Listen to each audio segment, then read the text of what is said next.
सच्चिदानंद पार ब्रह्म की जय। मोमिना असल तना अरश में और दिल ख्वाब देखत। असल तना इन दिल से एक जरा न तफावत, एक जरा न तफावत। बोलो श्री प्राणनाथ प्यारे की जय। परमादरणीय सुंदर साजी श्रृंगार ग्रंथ है, प्रकरण 6 चल रहा है और चौपाई नंबर 25 को हमने पाठ किया। तो 24-25 चौपाइयाँ मनन चल रहा है। वाणी चितौनी में हम प्रवेश कर रहे हैं। ख्वाब बजुद दिल मोमिन हक्के कया अरश सोए, चौपाई नंबर 24 में देखा आपने। पहली बात तो संसार में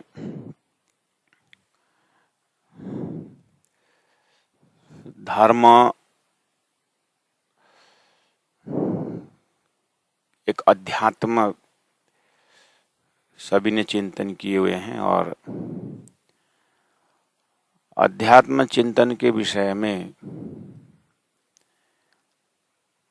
सबको आनंद का खोज और संसार के सामग्रियों में आनंद ढूंढ रहे हैं और संसार के सामग्रियों में, संबंधों में आनंद नहीं है करके ऋषियों ने यही पता लगाया। और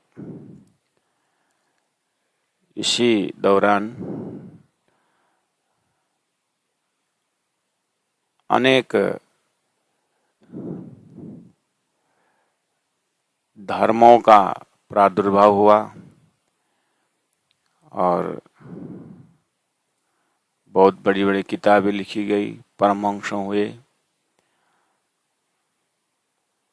तो अंतिम में अवतार कॉन्सेप्ट आया और परमात्मा ने अवतार धारण करने के विषय में ज्ञान, कर्म, उपासना, ज्ञान, इस तरह से साधना बढ़ता गया। पीछे जाकर के फिर उसी धर्मशास्त्रों के अंदर से संतों ने फिर अपने अपने अनुभव से फिर ग्रंथ, पंथ, संत बहुत हो गए। आज भी उसी तरह से प्रक्रिया चल रही है। अब इस धर्मों के बाजार में, संतों के बाजार में, ग्रंथों के बाजार में, इष्टों के बाजार में महामती प्राणजी प्रणितार्थम ग्रंथ, महामती प्राणजी का चिंतन और सदगुरु महाराज का खोज, अंतिम में सदगुरु महाराज को जिस स्वरूप से दर्शन मिला और जो तारतम मंत्र, तारतम ज्ञान, जो कॉन्सेप्ट आया, थोड़ा सा दुनिया के सिद्धांतों से हट के दिखाई देती है। और शास्त्रों में बात नहीं है ऐसी बात भी नहीं, शास्त्रों में है। तो उसमें से नजदीक नजदीक जो है वेदों का जो उपनिषद, जो ज्ञान का पोर्शन है, उसका जो अंतिम पड़ाव जो है, वहीं पर कुछ हद तक तारतम्य ज्ञान का संकेत वहाँ मिलता है। क्योंकि उन महात्माओं, उन ऋषियों ने जो रहस्य को पाया है, वो रहस्य उन्होंने प्राकृतिक, लौकिक जो सामग्री हैं, जो वस्तु हैं, जिसमें आम दुनिया जिसको आनंद बोलते हैं, दुनिया जिसको उपलब्धि मानती है, वो सब उन परमहंसों के अंतस्करण में नहीं है। वहाँ सिर्फ ब्रह्म की बात है और आत्मा, परमात्मा, सच्चिदानंद स्वरूप की व्याख्या है। और महामती प्राणनाथ जी की बहुत सारे प्रसंगों के पश्चात अंतिम में आत्मा स्वरूप में ही उपस्थित होते हैं। वहां से थोड़ा सा कुरान में जो मोमिन का दिल, ब्रह्म सृष्टियों का जो दिल ही परमात्मा ने अपने घर माना है, जब ये चीज आई, जब ब्रह्मविद ब्रह्मैव भवति श्रुति, ब्रह्म को मानने वाला ब्रह्म ही होगा करके वेदों में जब ऐसे ऐसे सूक्ति ऋषियों के मुखारविंद से वेदों में आया, तो सद्गुरु जैसे खोजी आत्मा ने उसका एक लॉजिकल, उसका एक वास्तविक जीवन में कैसे घटना चाहिए उसको, क्योंकि सब शास्त्रों को ही मान्यता दे रहे हैं। तो शास्त्रों में तो सृष्टि उत्पन्न होने की बात है, सृष्टि नाश भी बताई गई, सृष्टि स्वप्न भी कहा गया है। तो स्वप्निक सृष्टि में ये स्वप्निक सृष्टि में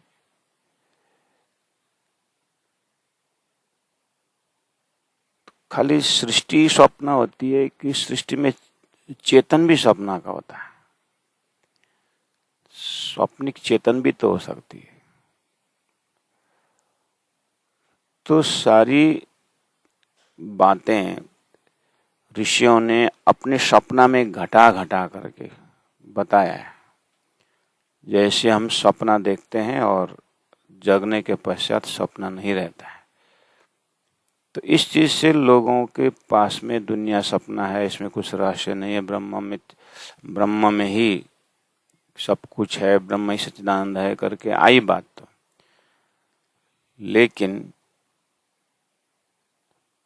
वो जो सपना में एक चेतन होता है उसको ध्यान नहीं दिया।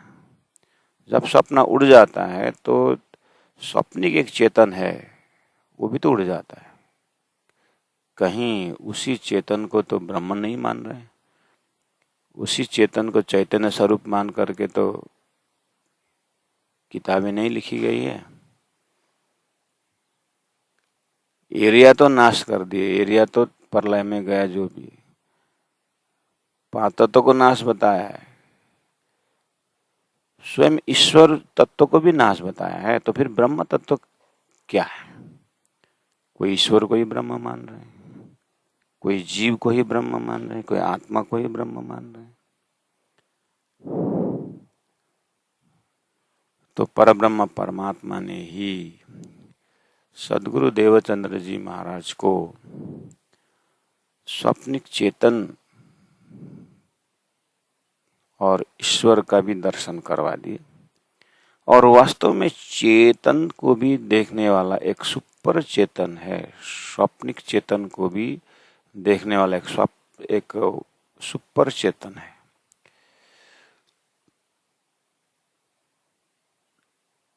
तो ये तो जब ये बात कही तो सद्गुरु महाराज तो शास्त्रों का पूरी तरह साधे हुए थे। तो स्वप्निक चेतन का भी, स्वप्निक चेतन को भी देखने वाला चेतन तत्व, ये बात जब तारतम्य ज्ञान द्वारा उनका खुलता गया, बात खुली, अच्छा चेतन को भी देखने वाला महाचेतन,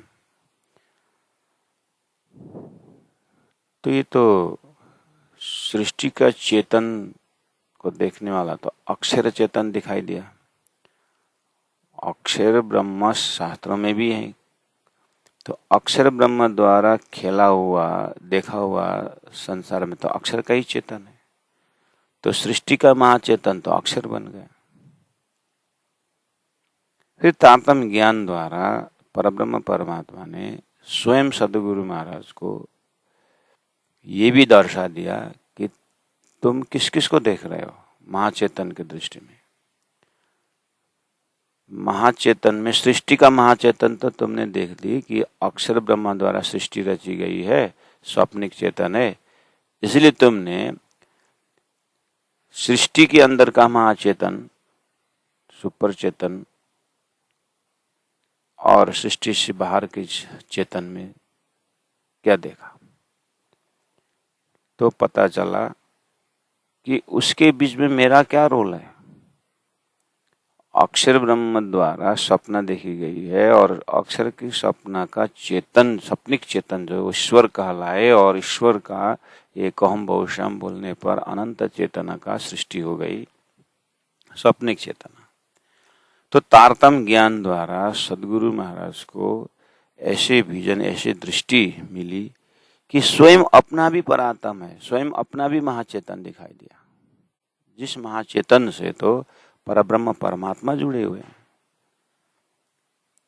तो शास्त्रों में तो पहले से ही था कि उत्तम महापुरुषस्तु अन्य परमात्मा इति उदाहरित है। तो उत्तम पुरुष शब्द जैसे आया तो सदगुरु महाराज जैसे आत्मा को अपनी ही महाचेतन अक्षरातीत परब्रह्म परमात्मा से जुड़ा हुआ अपने परात्म स्वरूप से जैसे ही संबंध हुआ, तब फिर देखा कि अरे अक्षर ब्रह्म उन्हीं परमात्मा का सत अंश का अनेकों कला में एक कला अक्षर ब्रह्म है और उन्हीं सच्चिदानंद परब्रह्म परमात्मा का आनंद अंश का अनंत अंशात अंश रूप मेरा परात्म चेतन है। यहाँ तो कोई दो आइडेंटिफिकेशन दिखता ही नहीं है, एक ही परिवार दिखाई दे रहा है,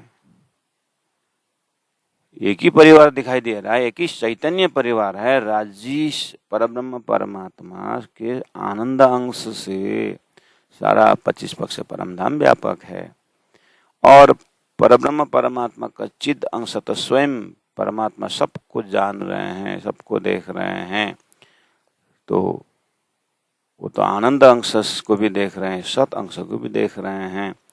और अक्षर ब्रह्म जिसको सृष्टि का जो महाचेतन है वो तो अक्षर ब्रह्म भी अक्षरातीत परब्रह्म परमात्मा का सत के अनेकों कला में एक कला है। वो सपना देख रहे हैं तो उनका सपना को चेतन को ईश्वर कहा गया है और वो ईश्वर ने जब एकोहम बहुश्याम कहा तो अनंत सृष्टि का अनंत जीव अनंत अनंत पैदा हो गए। अरे तो फिर इसमें मेरा क्या रोल है? तो अपने आप को जब परात्म स्वरूप में देखा तो परमात्मा का आनंद स्वरूप में अपने आप को पाया। तो फिर आनंदमय धाम को ऐसा दर्शन कि बस शरीर तो फिर वही है जैसे अक्षर का सपना का जो कालमाया का जो शरीर है वही शरीर है और चेतना जो अक्षर का ही सपना का जीव जो है वो अपने अंदर भी है, लेकिन अपने अंदर जीव के अंदर जो चेतना अपने आप को पाया तो वो चेतना वो जो सूरत जिसको प्राण नजीराज जी ने उस शब्द को उस तत्व को सूरता नाम से उसको डेकोरेट किया, उसको सूरता नाम से सुशोभित किया उन्होंने। वो सूरता रूप जो है परब्रह्म परमात्मा स्वयं अपनी आत्मा ब्रह्म आत्माओं का उसमें परमात्मा ने अपने सूरता रूप धारण करके अपने हुक्म से कहिए परमात्मा से कहिए श्रीराज ही सूरता स्वरूप में होकर के सुरता स्वरूप में होकर के राज्य ही खेल संसार दिख रहे हैं या दिखा रहे हैं। यहाँ तो ऐसे अद्वैत जो शब्द है कि अब सदगुरु महाराज राज्य महाराज परब्रह्म परमात्मा स्वयं ही उस आनंद का अनुभव लीला कर रहे हैं, तो कभी वो झूठ का, तो सती सत की लीला में वो मग्न रहे। एक सेकंड के लिए उन्होंने झूठ का भी खेल दिखा दिया, झूठ का खेल देखने की इच्छा और दिखाने की इच्छा। एक बार देखो ना क्या गिरता है ऊपर से।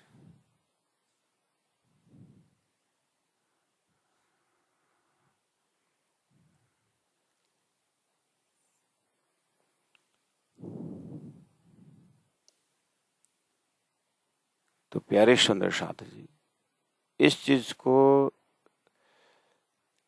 शास्त्रों में ये परमहंसों की भाषा है। कितने सुंदर साथ कहते हैं कि समझ में नहीं आता है, इसीलिए हमारे श्रृंगार ग्रंथ है और 60-70 जने थे हमारे ऑनलाइन क्लास में, अभी 40-45-30 क्यों हुए, समझ में नहीं आती। भाषा तो हिंदी बोल रहे हैं, नेपाली बोलते हैं, लेकिन समझ में नहीं आती है। समझ में आना मुश्किल है। ये समाधि की भाषा है जो प्राण जी सदगुरु जी बोल रहे हैं, और इसके लिए अपने आप में संतुष्टि ये लेना है, जैसे उन वैदिक ऋषियों ने ब्रह्म और आत्मा के विषय में, ब्रह्म और आत्मा के विषय में भाषा उन्होंने प्रयोग की है, जिसमें अक्षर और उनकी खेल की वृत्ति की बात की है। अक्षर और उनकी खेल की वृत्ति की बात, अक्षर ब्रह्म हो गया और उनकी वृत्ति संसार। तो उनकी जो वृत्ति है अक्षर की, वो प्रकृति बन गई, और स्वयं अक्षर का महाचेतना वो पुरुष बन करके संसार बहुत समय से सृष्टि चल रही।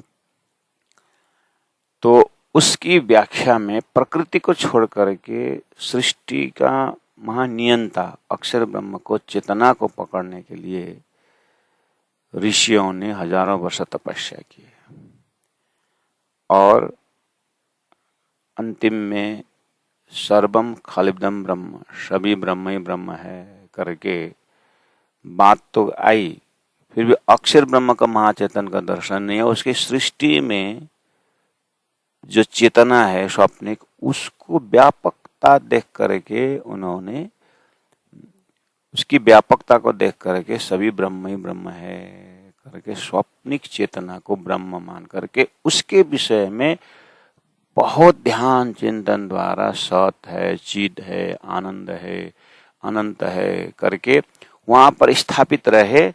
और क्या हुआ, उसी को अब सर्प में, रस्सी में सर्प देखने से भय होता है। तुम चेतन हो, तुम चेतन बन जाओ, चेतन का भाव रखो, तुम्हारा मृत्यु का भय नाश हो जाता है, तुम सच्चिदानंद हो करके शब्द आई, शब्द संसार में आ गया है। तो उस चीज को व्याख्या, उस चेतन को व्याख्या किया हुआ ग्रंथों का नाम उपनिषद है, और उस उपनिषद को जो मेहनत करके, कंठस्थ करके और उसके ऊपर व्याख्या करने वाले आचार्य लोग बन गए। इसीलिए संसार में वैदिक धर्म ग्रंथों में जो, वो भी संस्कृत में लिखना चाहिए और संस्कृत में पढ़ना चाहिए, उसको संस्कृत में व्याख्या करे तो महान विद्वान हो जाएगा, ऐसा भ्रम पैदा हो गया। इसलिए आचार्यों को उन शब्दों से वे लोग ने अपने एक स्टैंडर्ड बना लिया। अब वो बड़े हो गए, परमहंस हो गए, विद्वान हो गए, अब ग्रास लेवल में अब उनको पूजा करो, उनके बस उनकी बपौती की तरह हो गया। फिर संत समाज आ गए, परमात्मा ने फिर संतों को जागर किया, उसी वेदों का ज्ञान को उन्होंने संत वृत्ति से रीजनल लैंग्वेज में, अपने समझ के भाषा में उन्होंने उस चीज को फिर उजागर किया, सत्य की बात की, लेकिन जो दुनिया सब समझ सके वो भाषा उन्होंने प्रयोग की।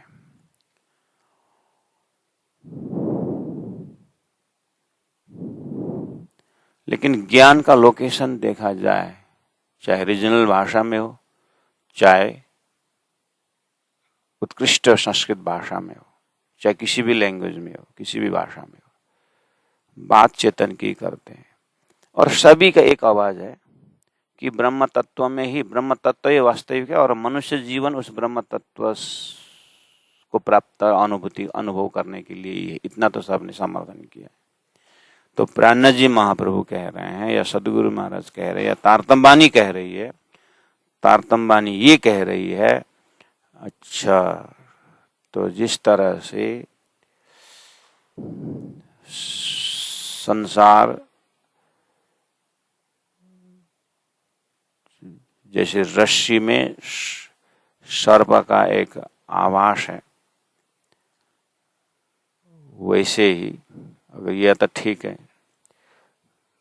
तो रस्सी तो कहीं न कहीं है, या रस्सी भी है, सर्प भी है दुनिया में, सर्प भी है, रस्सी भी है।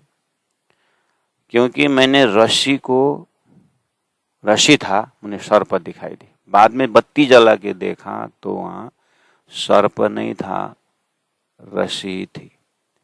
इसका मतलब सर्प कहीं ना कहीं तो था। अगर सर्प हमने देखा नहीं था तो रस्सी के ऊपर सर्प देखने का ये जो एक भ्रम है, कहीं ना कहीं तो है, नहीं यहां नहीं है लेकिन कहीं ना कहीं तो है। वो चीज क्या है, वो कहां है?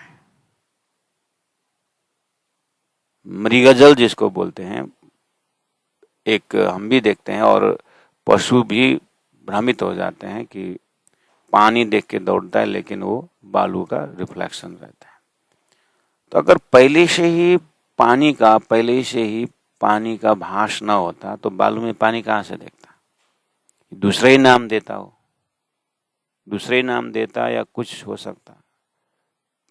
तो पानी में बालू के रिफ्लेक्शन में पानी दिखाई देना है, संसार ऐसे ही बोले। प्राणनाथ जी पूछ रहे हैं तो पानी का ये कॉन्सेप्ट कहां से आया?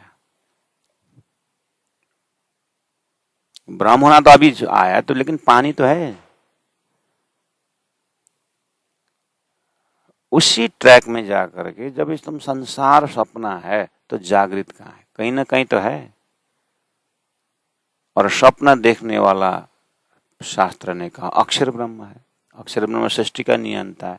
तो फिर अक्षर ब्रह्म है तो सपना देखते हैं तो सपना का तो चेतन भी होता है। सपना देखने वाला एक चेतन तो है। मैं सपना देख रहा हूं, अपने में घटा कर मैं सपना को देख रहा हूं, तो सपना एक शरीर दौड़ रहा है तो उसमें एक चेतन तो दौड़ रहा है। कहीं ऐसे ही अक्षर ब्रह्म कहीं है और अक्षर जो सपना देखते हैं तो ये सृष्टि उनकी सपना की सृष्टि है। तो ये चलता हुआ जो चेतना है कहीं वो उनका सपना की चेतना नहीं है, वास्तविक चेतना उनके पास हो। सोया हुआ व्यक्ति के पास एक ओरिजिनल चेतना होता है, वही रिफ्लेक्शन हो करके उसी चेतना को, स्वप्निक चेतना को जागृत मान करके कहीं गड़बड़ तो नहीं हो रहा है। प्राणनाथ जी यहाँ जा करके ऐसे रहस्य को स्वयं परब्रह्म परमात्मा ही खोल रहे हैं महामति प्राणनाथ जी के हृदय से। इससे कभी कभी इतने आश्चर्य लगता है कि अपने जमाने में सदगुरु महाराज ने, प्राणनाथ जी महाप्रभु ने ऐसा वेद शास्त्रों के कॉन्सेप्ट से भी, जो वैदिक धर्म को, जो कते वेद कते परंपरा को, ये क्लाइमेक्स चिंतन को भी प्राणनाथ जी महाप्रभु ने एक उदाहरण बना करके वास्तविक जो ब्रह्मानंद रस को उन्होंने पिलाने की कोशिश की गई है। उन्होंने शुरू में प्रचार कैसे किए होंगे? आज के इतने रमझम में भी, इतने सुविधाओं के बावजूद भी हमें उस चीज को पकड़ना इतना कष्ट है, इतना प्रमाण है, इतने चौपाइयां हैं और इतना शास्त्रों को प्रमाण दे देकर समझाए हैं। तो ये तो शुरू में प्रस्तुत करते समय कैसे समझे होंगे? शायद इसीलिए श्री राज जी महाराज को सदगुरु महाराज ने पूछा था कि आप जिस ब्रह्म धाम के वास्तविक चेतना की बात कर रहे हैं, संसार में तो चेतना महाचेतना के नाम में तो खाली ईश्वर को महाचेतना में, उससे आगे कुछ है ही नहीं बोलते हैं। तो आपका ये जो अक्षर से भी पर अक्षरातीत का आप बात कर रहे हैं और वहां के महाचेतना में ब्रह्म लीला मुझे इतनी दर्शन करवा रहे हैं, आप बोलते हैं ऐसे धाम से ब्रह्मात्मा आई है, उनको जगा के ले आप बोलते हैं ये काम मेरे से कैसे संभव है? ये बात कैसे समझेंगे? न कहीं इसका मेरे को आप प्रथम व्यक्ति बना रहे हो ये बात परोसने के लिए। ऋषियों तो 18,000 ऋषि महर्षि की बात हमने शास्त्रों में सुन के आए, जिन्होंने ब्रह्म और ब्रह्म चेतना की बात की। और मुझे परात्मा चेतना और परात्मा सुरता और परात्म और ब्रह्मधाम की लीला मैं अकेला, न कोई प्रमाण है न कुछ, कौन समझेगी मेरी बात? तो धामधनी को कहना पड़ा, मैं तुम्हारे अंदर आकार में आए के बैठे, तुम्हारे अंदर आऊंगा और इस चीज को दर्शाऊंगा और मैं आड़ी का लीला करूंगा। आड़ी का लीला के बहाने लोग आएंगे और मैं भेजूं तमाम तुम्हारी बात, ये परात्म और परमात्मा की बात सुनने वाला, समझने वाला और देखने वाला मैं भेजूंगा बोला। तब एक ब्राह्मिक फैमिली, एक ब्राह्मिक परिवार ब्रह्मात्माओं की जो जिसकी परात्म हो, ये परात्मा वाले सदगुरु के पास इकट्ठा हो गए और ये बात परोसने में सदगुरु सरल हुआ। उन्हीं परात्माओं की जमात में श्री इंद्रावती आत्मा जो परात्म स्वरूप है, वो आकर के जब ये बात सुनी तो सदगुरु ने जो जो बताए थे उनको विजुअलाइज होता गया और सदगुरु के एक दोस्त मिल गया, सदगुरु के एक साथी मिल गया कि ओहो मेरी बात ये सुन रहा है। और जो बात मेरी जो बात में खाली शब्द में से मुझे स्वरूप पकड़ना है और वो दिखा नहीं सकता हूँ परम धाम की बात है, लेकिन शब्दों में से जब वो शब्द डोरी से जब जाएंगे तो उनको वो तत्व भी दिखाई देगा। ऐसा कोई व्यक्ति जो मैं बोलूँ वो समझे, तो श्री इंद्रावती आत्मा परात्म वाले आ गए। तो परात्म की बात में सुंदरबाई ने जो परात्म का अनुभव और इंद्रावती की जो परात्म की बातें अब धीरे धीरे उन आत्माओं ने समझने लगे। गंगा जी भाई जैसे समझ करके सेवा करने लगे और 313 आत्माओं में से थोड़ा थोड़ा लक्षण आ गया। इसलिए माहो माए गठानो होकर के 34 साल तक इस चीज को बात आई। इसीलिए तो धामधनी ने चौपाई में कहा, बंदेज की अति उत्तम पर घर के निदसो कही तारतम। मतलब घर की निदसो कही तारतम क्या है? वो परात्म है और परमात्मा परम धाम की बात है। और इस चीज को सदगुरु महाराज ने अपने जमाने में बहुत होशियार के साथ, ऐसे ही गंगा जी भाई के में 9 साल रहे श्री सदगुरु महाराज, जबकि गंगा जी भाई की पत्नी साथ देने वाली में नहीं थी, जबकि गंगा जी भाई बात समझते थे और उनको समझाने में उनको कितना समय लगा। तो ये सुरता वाली बात, परात्म वाली बात 9 साल तक वहीं रहे, लेकिन सदगुरु को पता ही नहीं चला कि उस घर में क्या क्या असुविधाएं हैं, क्या है कैसा है। तो वहां पर चिंतन जब चढ़ गया तो राजी महाराज ने माता पिता को भी कब उठाए पता ही नहीं चला, पत्नी को भी उठा दिए, धर्मपत्नी लीलबाई भी चली गई और अपने ही पुत्र अच्छा है कि बुरा है कि क्या है वो भी पता नहीं चला। क्यों? ये सारी तो प्रकृति का शरीर की बात थी और यहाँ तो सुरता की बात थी। सदगुरु महाराज सुरता स्वरूप में होकर के परमधाम विचरते हैं और वही आत्मा यहाँ आई, उसको देखते हाँ ये परात्म वाली है, तो वहाँ थोड़ी सी मेहनत करते हैं तो फिर उनका सुरत चढ़ जाती है और परमधाम दर्शन होता है। यहाँ कोई फिलॉसफी, कोई शास्त्र या उठा के देखने की बात नहीं है। यहाँ पर 40 साल उन्होंने वो करके शास्त्र सब देख चुके हैं कि यहाँ स्वप्निक चेतना को ब्रह्म माना हुआ है और स्वप्निक चेतना का जो महाचेतना है अक्षर तक की बात कोई कोई करते हैं, लेकिन जो धाम पराधाम जो अरश अजीम की बात है, जो परात्म जो परब्रह्म परमात्मा की बात है, वो तो खाली लक्षण शब्द ही आया है, न यहाँ धाम का वर्णन है, न यहाँ स्वरूप का वर्णन, न लीला का वर्णन, न प्रेम संवाद है ये शास्त्रों के अंदर। हाँ, हरिवंश पुराण में और ब्रह्मवैवर्त पुराण में थोड़ा कुछ है, लेकिन देखा उसको भी राज जी ने खुद बोला, मैंने बाद में कोई प्रमाण मांगते हैं इसीलिए मैंने दे दिया वहां पर रख दिया, लेकिन उसकी व्याख्या कोई नहीं कर सकता, किसी को देखा ही नहीं मैंने, खाली शब्द ही रट रहा है। इसीलिए तो वो सारी चीज को वो संसार में ही जीव और ईश्वर की संवाद करके बोल रहे हैं। देवचंद्र, जीव और ईश्वर की संवाद नहीं है, ये तो पहले ही कह दिया। जीव और ईश्वर का संवाद तो मैंने माँ के पेट में भी कर दिया हूं, लेकिन ब्रह्मांड का पेट के बाहर जो प्रेम संवाद है वो तो मैं तुम्हें दे रहा हूं। न अभी तक किसी को दिया था, न अब आगे कोई देने की बात है। इसलिए तुम अभी अंतिम पैगंबर हो, अब तुम बुद्ध अवतार हो। अब तो एक कल की अवतार जो मेरा ही स्वरूप जो मैं आ रहा हूं, तो कम से कम तुम पहले श्यामा जी सत्ता होकर के बात तो रखो। तो सदगुरु के समय में ये कॉन्सेप्ट मौखिक आया, स्वयं श्री राज जी महाराज ने फिर इंद्रावती का जमाना लेकर के लिखित आया। तो लिखित में उन्होंने कहा 24 नंबर चौपाई में, ख्वाब बजुत दिल मोमिन करके कहा। वो परम धाम से आई ब्रह्म आत्माओं का वजूद जो है सृष्टि, यहाँ जो मेरा ख्वाब है झूठा है, लेकिन इनका जो दिल है, अर्थात ये सुरता का जो दिल है जिसको मोमिन कहा जाता है, हके कया अरश सोए, उसको दिल को अरश करके कहा है। ये चीज कुरान में, ये चीज वेदों में सूक्ष्म रूप में कहा, ब्रह्मविद ब्रह्मैव भवति, ब्रह्म को जानने वाला ब्रह्म ही होगा।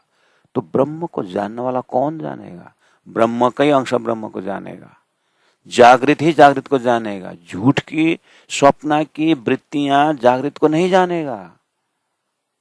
अक्षर की वृत्ति है, स्वप्न की वृत्ति जो संसार में आज ईश्वर करके व्यापक हुआ, उनसे उत्पन्न जीव है। जीव और ईश्वर तो स्वप्न के लीलाएं कर रहे हैं, तो स्वप्निक लीला वृत्ति में जागृत का वृत्ति नहीं होती है। जागृत का वृत्ति तो जागृत से आया हुआ होता है। इसलिए अक्षर ब्रह्म की वृत्ति के जब अक्षर ब्रह्म भी स्वप्न देख रहे हैं, तो उनके अंदर सत परमात्मा अक्षरातीत का सत अंश होते हुए भी अभी वो स्वप्न में रिफ्लेक्शन होकर के वो परमात्मा का सत अंश अक्षर भी रिफ्लेक्टेड होकर के ईश्वर बन करके यहाँ पर लीलाएं कर रहे हैं। इसलिए उनको भी मालूम नहीं है। सदगुरु देवचंद्र जी महाराज अक्षरात परब्रह्म परमात्मा के धाम लीला स्वरूप को वर्णन कर रहे हैं और अक्षर के खेल के अंदर कर रहे हैं, और अक्षर के खेल के अंदर में वो परात्म वाले ढूंढ रहे हैं। तो परात्म वाले का हृदय तो बोले कि कुरान में, और ब्रह्म को जानने वाला ब्रह्म ही होगा, ब्रह्म तो परब्रह्म परमात्मा, उनको जानने वाला ब्रह्म ही होगा। तो ब्रह्म आत्मा की बात है जो परमात्मा को जानते हैं। हे इंद्रावती आत्मा, इस चीज को वेदों में नहीं है, नहीं है, लेकिन बहुत सूक्ष्म रूप में है जो मैं देख रहा हूं। वो सब शास्त्र ग्रंथों में होके आया हूं, अभ्यास भी किया हूं, लेकिन सदगुरु के राज जी महाराज की कृपा से, मेहर से जैसे ही मुझे दर्शन हुआ अक्षरातीत धाम और मंदिर स्वरूप, तो मेरी परात्म से मैंने देखा तो वहां है अरस दिल वाला ब्रह्म को जानने वाला ब्रह्म ही होगा। तो वो ब्रह्म आत्मा की कंसेप्ट है, आई है बात। लेकिन यहाँ क्या हुआ, उन्हीं परमात्मा के आज्ञा से, राज्य की आज्ञा से यहाँ पर ऐसी व्याख्या होती है, लेकिन व्याख्या से सृष्टि से परे नहीं निकले ना। अब मैं उसी व्याख्या से सृष्टि से परे उस परब्रह्म का धाम स्वरूप लीला की व्याख्या करने जा रहा हूं। समझने वाला तुम हो, क्योंकि तुम उसी धाम से आए हो। इस तरह से ये प्रेम संवाद में ब्रह्मात्मा और परब्रह्म परमात्मा। अब यहाँ परमधाम की बातें करने वाले सुंदरबाई आत्मा और इंद्रावती आत्मा ये वैसी धाम से आकर के यहाँ बात कर रही है, जैसे जीव और ईश्वर माँ के पेट में बात कर रहे थे, और जीव जैसे बाहर आया तो ईश्वर ने फॉलो किया। ये बात को समझ करके जीव ईश्वर बन गया और सृष्टि में परमहंस कहलाए। ये उदाहरण से सदगुरु महाराज ने समझाया कि जिस तरह से माँ के गर्भ में जीव और ईश्वर का मिलन होता है, ये उदाहरण है, वो एक परमात्मा के हृदय रूपी गर्भ में, उनके एक विचार में, उनके एक चिंतन में, हे इंद्रावती आत्मा, वहां पर हमारी परात्म है और वहां परमात्मा के दिल के सदस्य हैं, वहां है सच्चिदानंद का वास्तविक स्वरूप।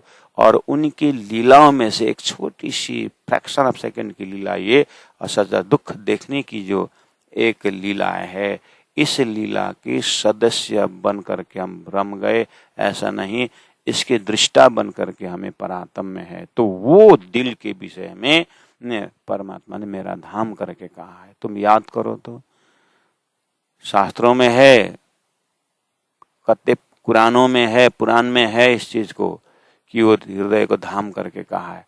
जैसे जीव ने, ईश्वर ने जीव को कहा है शास्त्र में, देखो कि मैं यत्र तत्र कहीं नहीं बैठूंगा, मैं भक्तों के दिल में बैठूंगा। कितना सुंदर दृष्टांत है, देखो तो सुंदर भाई, ये देखो तो इंद्रावती, कितना सुंदर उदाहरण है। भक्तों के हृदय को धाम बनाता हूं। तो यही चीज तो परब्रह्म परमात्मा ने उन ब्रह्मात्माओं को हृदय को धाम बनाए हैं। तो वो धाम, हृदय रूपी धाम में परमात्मा विराजमान है और वो परमात्मा का चरण जो है उन ब्रह्मात्माओं के लिए, परब्रह्म परमात्मा का चरण तो मछली के लिए पानी की तरह है, फूल के लिए एक लता की तरह है, उससे अलग हो ही नहीं सकता। ये परिचय तुम्हारा है। उसके लिए तो सैरेक से नजदीक करके कहा है, प्राण नली से भी नजदीक। कहाँ के लिए बोला है, किसके लिए बोला है प्राण नली से नजदीक? वो जागृत भूमि में उस परात्म के हृदय की बात है। ये झूठ हृदय में परब्रह्म का नहीं है। यहाँ तो ब्रह्म भी सपना में इस जीव और ईश्वर की बात है। इसीलिए तो ईश्वर का नाश बताया है, इसीलिए तो जीव का नाश बताया है, पांच तत्वों का नाश बताया, इसलिए तो सपना की चेतना नाश हो रहा है। ये नाशवंत एरिया के ये संबंध की बात, ये दृष्टांत जरूर है लेकिन सिद्धांत नहीं है। ये वो सिद्धांत बताने में आया हूं। ये जो परमहंस उन ब्रह्मात्माओं के दर्जे का ज्ञान अब धरती में जीव और ईश्वर की बात न समझ करके दुनिया स्वर्ग में, वैकुंठ में आस लगा करके उसमें भी मेटेरियलिस्टिक लाइफ जो गुण अंग इंद्रियों की खुराक में आनंद होकर के भूले हुए जीव को आत्मा और ईश्वर की बात समझ में नहीं आ रही है। यहाँ परात्म सुरता की बात, सुरता के बात में उठ के परात्म करके परमधाम की चरण को बात कौन समझेगा? गंगा जी भाई ने भी ये समस्या रखी थी, उसमें भी आड़ी का लीला की बात आई है। और गुरु जी मंगलदास जी ने भी राज्य का काम करते हुए आड़ी का लीला हुई है। बस अब हमारे तो ना आड़ी का लीला ना फाड़ी का लीला, तो कौन समझेगा महाराज हमारी बात?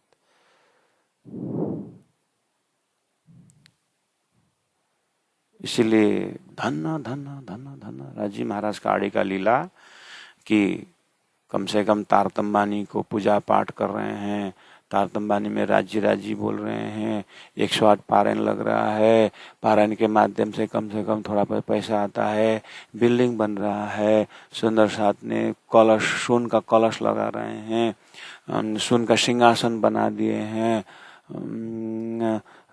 सुंदर साथ बेचारे इतने कष्ट करते हैं, अपने भोजन का आधा हिस्सा बच्चों को भी धर्म करना पड़ेगा, राज्य की सेवा करनी पड़ेगी। सबके पीछे दया किसकी चल रही है? राज्य की दया है।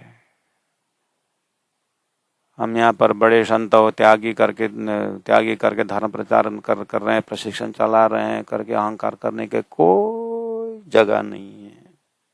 सब सुंदर साथ के अंदर श्री राजी महाराज अपना काम कर रहे हैं।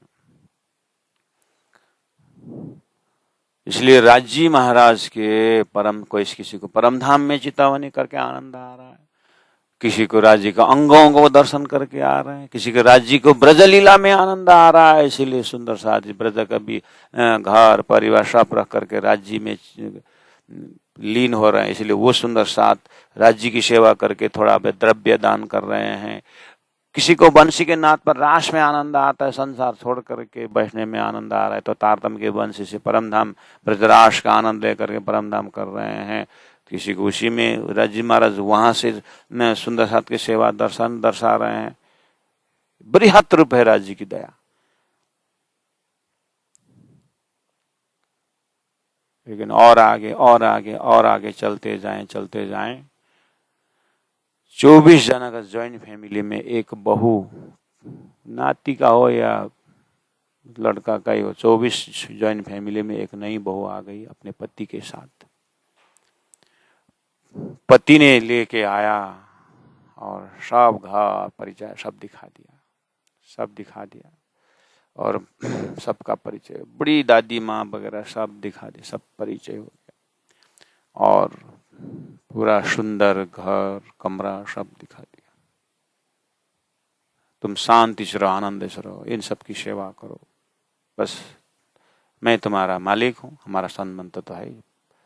आ गए, 2 दिन हुआ, 10 दिन हुआ, 15 दिन हुआ, 6 महीना हुआ, पास में आता ही नहीं पति, पास में आता ही नहीं। पूछता है सब व्यवस्था ठीक है ना, इसने कुछ तो नहीं कहा ना, पास में आता ही नहीं।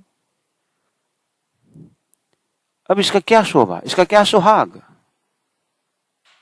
सब व्यवस्थित है। ऐसे ही परम धाम से आई सुरता वाला जो ब्रह्मात्मा है,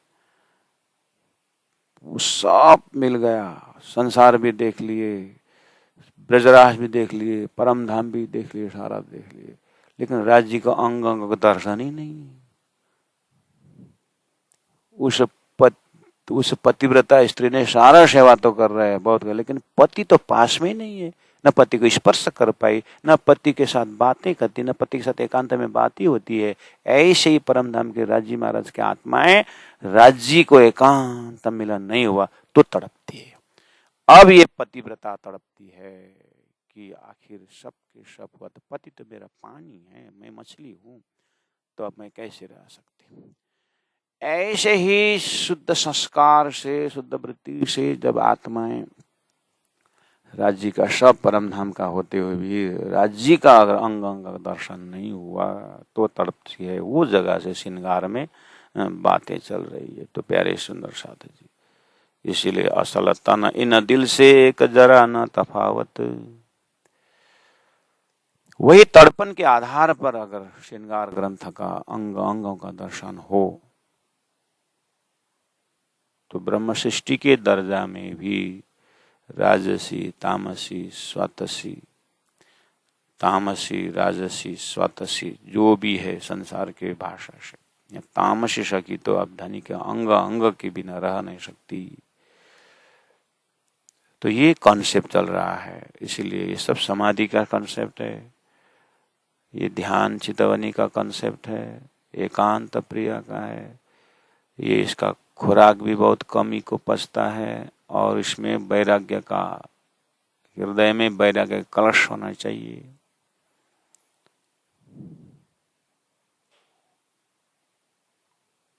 है तो सारा राज्य का ही खेल है। तो प्यारे सुंदर शाह जी 24 नंबर चौपाई में इसने कहा कि थोड़ा आगे से आप सुन रहे हैं कि कतेब में मोमिन का दिल को धाम करके कह दिया, उससे कारण प्राणनाथ जी का दिल इतने गहराई में जा रहे हैं कि परमात्मा ने संदेश तो कुरान के माध्यम से हो चाहे पुराण के माध्यम से हो, हमारी चेतना की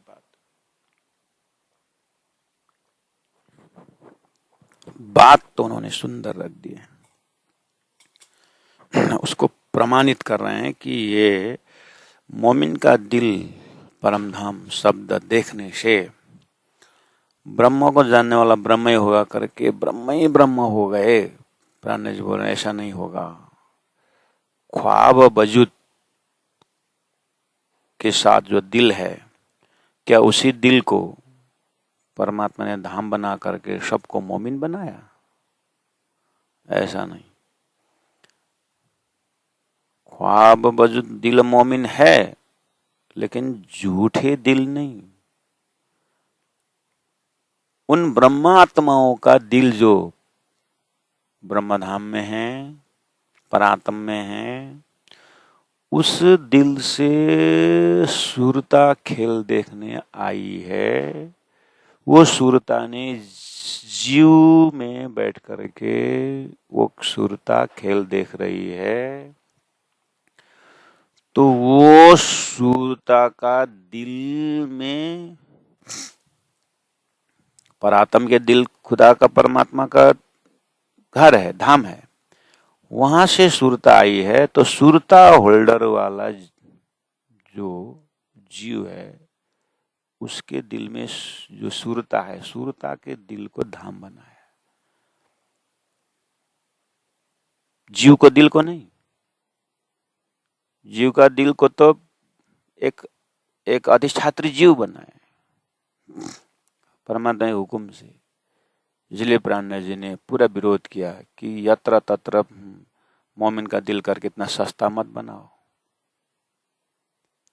अब वो शूरता, परमधाम वाली जो शूरता, जिस दिल में जिस जीव में बैठेंगे, वो जीव से ज्ञान अवतरण होगा। वो परात्म का ज्ञान उस जीव के साथ संसार में आएगा। उसको, उस ज्ञान का नाम तारतम ज्ञान है। अब तारतम ज्ञान से तुम इस चीज को पहचानो, जानो, समझो कि किसका दिल को धाम करके कहा है। उसके बाद अगर तुमको परात्म दिखाई दी, अपने परात्म, तो बस तुम्हारा दिल धाम कहना सफलीभूत हुआ। नहीं तो जबरदस्ती मत करो। नहीं तो तुम एक काम कर सकते हो, वो दिल जिसमें धाम है, जिसमें परमात्मा का चरण है, उसको पहचान करके पकड़ो। ये उपाय है, ये ठीक है। दावा मत करो, झूठ मत बोलो उनके साथ। हाँ, शूरता वाला अगर है तो फिर परमात्मा ने आदेश दिया है, ख्वाब वजूद, उसका शरीर झूठा जरूर है, लेकिन आत्मा, जीव, जो शूरता जो है, वो सत्य होने के कारण उस दिल में मोमिन दिल, वो दिल मतलब वो मोमिन का दिल जो है शूरता होल्डर वाला, ख्वाब वजूद तो है ही, संसार तो झूठा है ही, शरीर झूठा जरूर है, लेकिन वो जो दिल है वो शूरता का दिल है। शूरता का दिल में खुदा परमात्मा ने अपना घर बनाया है, धाम बनाया, वो है। ये रिफ्लेक्शन है। शूरता के अंदर जो है ना, वो भी रिफ्लेक्शन है, लेकिन धरती उससे ज्यादा उठा नहीं सकता है। रिफ्लेक्शन ही काफी है उसके लिए, रिफ्लेक्शन ही काफी है। उस सूत्र से अब परात्मा में, वहां दिल का भंडार है, वहां धाम का भंडार है, वहां आनंद का भंडार है, वहां संकेत। वो ध्यान से देखो, उसको चिंतन से देखो। हाँ, सूरता आई है तो ख्वाबी वजूद भी हक के अरश है, उसको तो अरश कहा है। अब वो सूरता से अरश तन मोमिन दिल से, अब उसका सूरता का तन जो है, सूरता का ओरिजिनल स्वरूप है, वो अरश परमधाम में है। उस मोमिन को दिल परमधाम करके कहा है, कहा है। लेकिन शूरता ने यहाँ आकर के, परमात्मा ने भेजा हुआ है खेल देखने के लिए, जीव को उद्धार के लिए, परमधाम जाहिर करने के लिए, वो शूरता यहाँ काम कर रही है। इसीलिए एक कहने को है द्वय, इसीलिए कहने मात्रा के लिए दो है, शूरता और परात्म करके। कहने मात्रा के लिए दो है, नहीं एक ही है। इतना तो धनी ने बख्शिश दिया है शूरता को। तो वो शूरता तो जब उसको खेल मिलता आता है, उसमें हो मदद चढ़े, जब इस चीज को समझती है वो शूरता, बोलती है मदद चढ़े हो महामती भाई, देखो ये मस्ताई, धाम श्याम श्याम जी साथ नक्शिक रहो भराई। ये शूरता तो परमधाम भी देखती है और अपने नक्शिक भराई में भी वही परमधाम देखती है। उसका तो लज्जत ही अलग है। उसको कहाँ यहाँ संसार के रंग में रंग है, वो तो अपनी मस्ती में मस्ती रहती है। इसलिए तुम दावा मत करो, कुरान पढ़ के हम मोमिन है करके बोलो मत, और तुम वेद पढ़ के हम ब्रह्मविद ब्रह्म करके बोलो मत। पहला समझो, कॉन्सेप्ट को समझो, तो तुमको अपने आप पता चल जाएगा। जबरदस्ती राजकुमार बनने का कोशिश मत करो। राजकुमार राजा का पुत्र अलग है, उसका मित्र हो सकते हो, उसके दामाद हो सकते हो, कुछ कुछ संबंध हो, लेकिन राजकुमार होने की दावा, इसका मतलब ये भी नहीं बोलो राजकुमार नहीं है राजकुमार, लेकिन सभी राजकुमार नहीं होते। इसलिए न जाने से झुंड में कौन सुहागिन है। लेकिन ये सुगा, लेकिन बाजार नहीं है यहाँ। इसीलिए तो सभी ने कहा था कि ये ब्रह्म तत्व कठिन है, ब्रह्म को समझने वाला भी बहुत तपस्वी होना चाहिए, जीव को अनंत अनंत सरगम जन्मना, अनंत अनंत जन्मों के पास ये ब्रह्म तत्व मिलता है। शास्त्रों में क्यों चिल्ला है? वो सब उदाहरण है इतने समझने के लिए कि मोमिन का दिल अरश, और मोमिन और ब्रह्म, आत्मा और ब्रह्म का गैप जो है कितना, शेर से नजदीक, प्राण नली से भी नजदीक, कहने के लिए बोलना पड़ा। शास्त्र में ऐसे शब्द आया है, ये उस सूरता को समझाने के लिए, सूरता को हाँ शेर से नजदीक जरूर है, प्राण नली नहीं। लेकिन स्वप्न के सभी मेटेरियल चेतन जागृत में नहीं आता है, सपना देखने वाला वापस आता है, लेकिन सपना जो दिखाई दिया वो तो नहीं आता है ना, वहां भी तो चेतना थी। इसलिए अक्षर ब्रह्म का सुरता नारायण होकर के, महाविष्णु होकर के ये सृष्टि रची है। यह महाविष्णु व्यापक है, ईश्वर व्यापक है, अक्षर ब्रह्म का स्वप्न का चेतना व्यापक है, अक्षर भी व्यापक नहीं है यहाँ पर। तो ऐसे अक्षर को स्वप्निक चेतन देखने के लिए ब्रह्म आत्मा है, परम धाम से आई है, उसको बोलते हैं सुरता होल्डर ब्रह्म आत्मा है। अक्षर द्वारा ईश्वर उत्पन्न संसार को देखने के लिए परात्म वाले ब्रह्म आत्माओं का, जिनका दिल को धाम करके कहा है, उनकी सुरता खेल में आई है। वो ईश्वर को जीव के अंदर बैठकर खेल देख रही है। इसलिए यम यम जीव मधिष्ठाय, शास्त्र में है ये बात। लेकिन इतनी बारीकी बात स्वयं परमात्मा के आत्मा स्वरूप ब्रह्म धाम के आत्मा आए बिना कौन समझे? परमात्मा हुक्म से रख दी हुई बात को हुक्म ही समझाएगा। इसलिए हुक्म को समझने लिए पात्र हो तो समझे, तो ब्रह्म आत्मा आए और समझे, और समझाने की कोशिश करते करते 18,700 नाम चौपाई वाणी हो गई। इसलिए मोमिन असल तन अरश में और दिल ख्वाब देखता, ये कॉन्सेप्ट क्लियर होकर के प्यारे सुंदर, ये कॉन्सेप्ट क्लियर होने के लिए आपको राज, प्रकाश, ऋतु, कलश, किरंतन और ज्ञान का मजल, क्यामत नामा, सनंद, मार्फत, खुलासा, इन सभी ग्रंथों को जब आप जाएंगे तो खिलावत, परिक्रमा, सागर, श्रृंगार की बातें समझ में आती है। सीधा परम धाम करके खिलावत खाना, परम धाम के ऐसे ध्यान लगाने से, जैसे आजकल संसार में ध्यान चितवन एक व्यापार की तरह चल रहा है और लम सम में दे रहे हैं सारा परम धाम बोल के, नहीं होगा। इसलिए तो दंड बात क्यों निकला?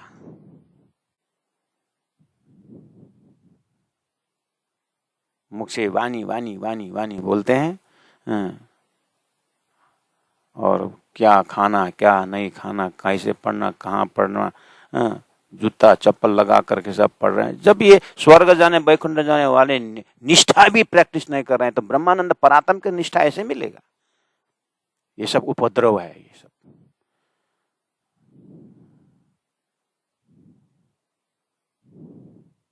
घर घर घर जगह जगह जाके उपद्रव मचा रहे हैं कहीं कहीं। 3 सृष्टि उनको मालूम नहीं थी, तो धीरे धीरे सीढ़ी चढ़ने वाली बात थी। मोमिन असल तन अरश में और दिल ख्वाब देखता, असल तन इन दिल से एक जरा न तफावत। असल तन इन दिल से, असल तन परात्म वाला, इन दिल से सुरता का दिल से एक जरा न तफावत, एक भी फर्क नहीं है। ये सब सिद्धांत है। दृष्टांत, अक्षर का सुरता ईश्वर जो खेल देख रहा है, वो और अक्षर में नहीं तफावत। ईश्वर ने एक ओम बहुश्याम बोला, अनंत जीव उत्पन्न, जीव और ईश्वर न तफावत, न फर्क, जीव और ईश्वर एक ही है, लेकिन स्वप्न आता है। बस उस जीव और ईश्वर को ब्रह्म मान करके सर्वम खलिन ब्रह्म करके लटके हुए हैं। बात सही बोल रहे हैं, लेकिन लोकेशन फर्क है। अब ईश्वर भी अक्षर के चेतना के बराबर ठीक है, लेकिन एक छोटी सी वृत्ति अक्षर के ईश्वर, बेहद एरिया देखोगे तो ओहो, ऐसे तो अनंत अनंत ईश्वर का रूप अक्षर के आंख के पल में बनते हैं मिटते हैं, वो बेहद एरिया है अक्षर के एरिया। वो अक्षर भी अक्षरातीत का सत के अनेकों कला में एक कला है, वो उस रास्ता से जा रहा है जिसको बैराट की भाषा बोलते। और ये जो भाषा जा रहा है राजी महाराज के चितवनी की भाषा से जा रहे हैं, राजी के हृदय से हॉटलाइन जोड़ करके तारतम ये बात को खुला रहा है। जो सुरता की चैप्टर से, जो सुरता से सुंदरबाई इंद्रावती होकर के उस सुरता की लैंग्वेज से ये भाषा जा रहा है, उस शास्त्रों का मंथन चल रहा है, और ईश्वर के भाषा से जो शास्त्र में व्यापक है। लेकिन उसी के बीच ब्रह्म तत्व के खजाना भी है जो सुरता ही पा सकती है। असल तन इन दिल से एक जरा न तफावत। असल तन बोलते ही परातम में, अगर अक्षर को असल तन बोलेंगे इस चौपाई से तो अक्षरधाम में अक्षरधाम में उनका, और इन दिल से बोलेंगे तो सुरता का दिल से, सुरता का दिल से। अक्षर में ये घटा के देखे तो उनका क्या है? दिल, ईश्वर का दिल है। और जीव और ईश्वर में देखे तो ये क्या है कि असल तना ईश्वर है और उनका एकम बहुश्याम से जीव है। वो जीव और ईश्वर एक ही तो है, तो शास्त्र ठीक ही बोल रहा है। तारतम वाणी ने अन्य ग्रंथों अन्य चौपाई में जीव और ईश्वर की बातें बहुत पहले से कर चुके हैं, तो सबको श्रृंगार ग्रंथ में आकर के अब ऐसा श्रृंगार हृदय में करवा रहे हैं कि परात्म को दर्शन करते हुए अब अरस दिल मोमिन का दिल अरस करके वहां रेस्टिंग प्लेस है। वो पूर्णमदः पूर्णमिदम का है। तो वो जो एक जरा न तफावत उस दर्जा से, तो अब क्या बोला? तो हक से नजदीक। दूसरी एक शास्त्रों में एक चाबी है जिसमें शेर प्राण नली से भी नजदीक करके कहा है ब्रह्म। किसके प्राण नली से नजदीक? जीव के। हाँ, जीव के प्राण नली से भी नजदीक ईश्वर है। अक्षर के प्राण नली से नजदीक ईश्वर है अक्षर के। ऐसे ही ब्रह्म आत्माओं के सुरता के परब्रह्म परमात्मा के कॉन्सेप्ट में परब्रह्म परमात्मा शेरेक से नजदीक है। किसकी? ब्रह्मात्मा की। जो सुरता जो खेल देख रहे उसकी। कहां जीव में घटा दिया ये सारी बातें? ये एरिया ही अलग है। इसलिए तो हक अरस से हक शेरे से नजदीक जो भाई वही है और शास्त्र में वही है। लेकिन शास्त्र में जीव और ईश्वर सर्वभूतानाम तो बोल ही रहा है। तो लेकिन कौन हीरे की बात है, कहां रिफ्लेक्शन की बात है, इसको अलग किए बिना तो सब। इसलिए तो कितने प्रणामी धर्म के प्रचारक, वाणी के प्रचारक नहीं बोलता हूं, प्रणामी धर्म के प्रचारक बोलते हैं कि बात एक ही लगता है, पता नहीं प्राणनाथ जी ने क्या एक्स्ट्रा दिया, कोई समझ में नहीं आता है। बोलते सब प्राणनाथ बोलते हैं, हम तो एक ही देखते हैं। महाराज इंजीनियर में टॉप मार्क्स ले करके कोई हॉस्पिटल में ऑपरेशन करने नहीं जाता है। अलग अलग चिंतन होता है, मतलब अलग अलग विषय वस्तु में रहते हैं। तो हक शेरे से नजदीक ए बिद जाने मोमिन, इसीलिए ए बिद जाने मोमिन बने। मोमिन ही इस ट्रैक को जानते हैं। अरस दिल मोमिन तो कहा जो निशबत अरसतना, इसीलिए अरस दिल मोमिन तो कहा।